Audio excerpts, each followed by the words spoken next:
Meanwhile, President Trump's tariffs on Mexico, Canada, and China go into effect tonight at midnight, and Canada says it's ready to respond. Hey guys, Kevin O'Leary talks about these tariffs on Canada and Mexico that are supposed to go in effect at midnight.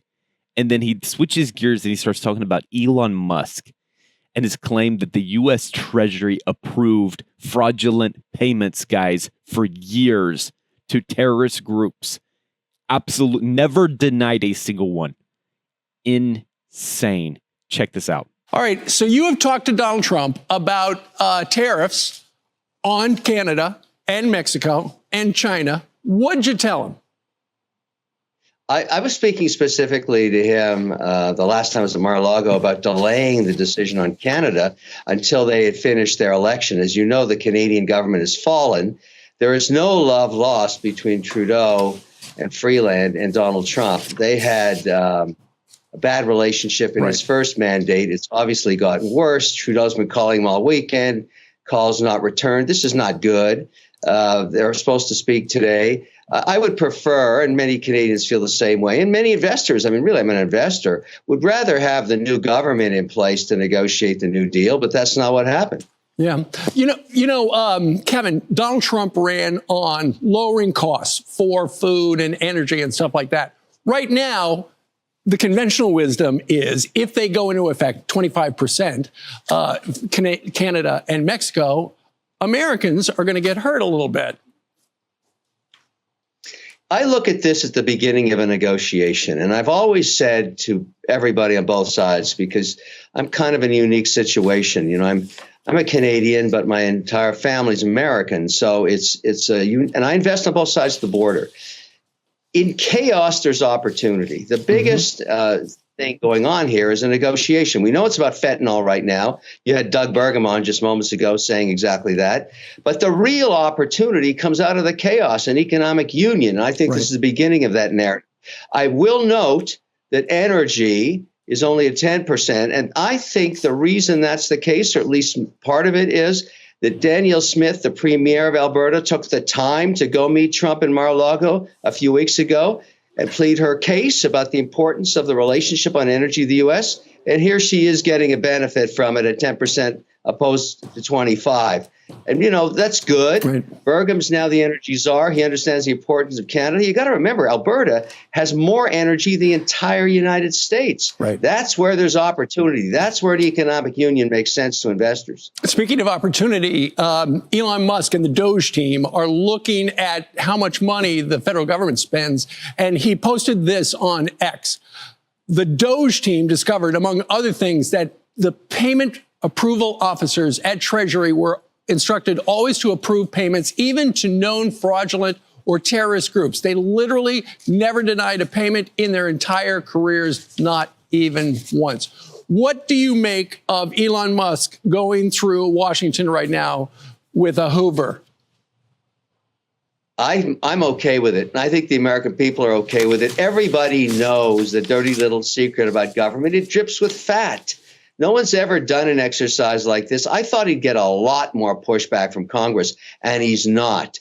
He's going in there with a spatula, and he's scraping out billions of dollars, and people are okay with it. After all, it's taxpayers' money. Right. Why not do this? If you sit around your kitchen table, you got to have a budget every year. Right. Why can't we apply the same kind of philosophy to government? And that's why he's getting a lot of latitude and a lot of slack, even though he's a controversial guy. But look at the executional skills he has. Sure. There's nobody like him. Let him do his thing. Mr. Wonderful, you are in Tokyo making a movie with who? Gwyneth Paltrow and Timothy Chalamet. Awesome. The kid is up for us on the Dylan film. Way. Look, they just changed my script. I mean, I'm going out of my mind here. I got to get all this memorized. I got to memorize all this tonight. All right. All of it. And it is night there in Tokyo. Kevin, thank you very much. Guys, Elon Musk, we don't need to skip past how important this is. Elon Musk just exposed a shocking truth about the U.S. Treasury, a thing that most of us thought might be true, but we weren't for sure. And that is that officials were approving payments to fraudulent and even terrorist groups without ever denying a single one. And guys, if that is true, just think how many billions of taxpayer dollars have been wasted on fraudulent transactions. How many of our tax dollars, guys, that we've paid over the years have been thrown away on fraudulent transactions? The government demands fiscal responsibility from Americans. Why don't they apply the same standard to their own budget? It's time for us to flip the script here, guys, and for Americans to start holding their government fiscally responsible. I mean, if a business operated like this, just think about it. It would go bankrupt in weeks. But the government, they just raise taxes, they just print more money, they just bail themselves out time after time after time again. And where is Congress? Why is there no pushback against Musk's investigation? That's actually kind of insane to me. Did you hear that? What they said in the video? Not much pushback against Musk's investigation. Could that be because the big government elites actually are afraid of Musk? I mean, he's exposing their dirty little secrets.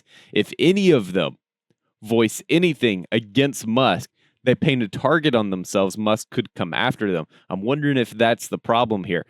Conservatives have been warning about this for years, guys. Government overreach, reckless spending. They're out of control, absolutely out of control. It is time for real accountability. And shouldn't taxpayers know exactly where their hard-earned money is going? And Mike, it's just absolutely ridiculous and insane that they've never denied a transaction to terrorist groups. Fraudulent absolutely crazy stuff. But Trump is stepping in. His administration has prioritized cutting waste before, and he's going to go after the swamp again. Guys, I appreciate everybody for watching this video. If you enjoyed this video, do me a big favor. Hit that thumbs up like button. It helps out with the channel. Y'all have no idea. Hit the like button. Subscribe. If you're not a subscriber to the channel, guys, subscribe. Join the difference as we're building a community of people that believe America should return to its founding principles. Okay? Obviously, we don't want to return to the past and all the problems of the past, but the founding principles, the principles that made this country a nation, one of the best nation in the world. We need those principles back. We need a return to the Bible. We need a return to conservative values. We need a return to the way things used to be here in America. It is time for us to return to statesmen, people that would stand up, not because they were being paid, not because they were stealing money from the taxpayers, but because they wanted to make a difference for this country, because they were patriots, red-blooded Americans that wanted to make a difference. Anyway, guys, thanks for watching this video. Hey, come back later. I'll have another video for you, so make sure you're subscribed. Leave a comment down below, guys. Okay, this is what I really need to know from y'all. Do you trust the government to handle taxpayer money responsibly?